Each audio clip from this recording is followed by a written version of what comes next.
Talk to me about that role. Most people experience it through the literal press secretary. Some people experience it through television, CJ Craig and the various people who've played it on TV shows. Let us in on what that job entails. It entails everything, like every bit of you, every part of you. It is an amazing, wonderful experience. It's also completely maddening and aging, but empowering, and you learn so much. And you're responsible for so many things. And I worked for George W. Bush. I didn't come from politics. I didn't come from money. I didn't have an Ivy League degree.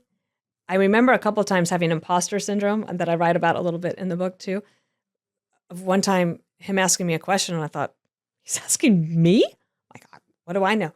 But growing in confidence over time and thinking about being at the table with my dad in third grade and having to discuss the articles that I had picked out and why I thought the way I thought, and what great training that was later on. And I do remember one time being on the helicopter, Marine One, and the president was asking the senior aides their opinion about something, and I knew that I had a different position than like Karl Rove and Barry Jackson that were there.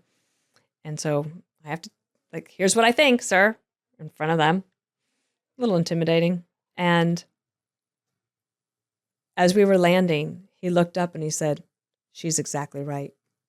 Now, I didn't say, "In your face, Carl," but I remember thinking... Have you since told him that? I've written about it, and that it was an 18-hour, 20-hour a day job.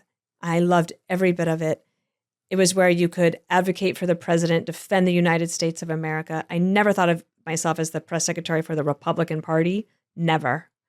There was an RNC for that. They could do that. And we kept politics pretty separate. Politics is a part of everything. But there was like no campaigning. But also, I was in the second term. So things were a lot different. Yeah. I also would advocate and defend the press, right? One of my rules is that if you want to complain about an article, you have to read it twice. Because usually the first thing you get mad at is the headline. Mm-hmm.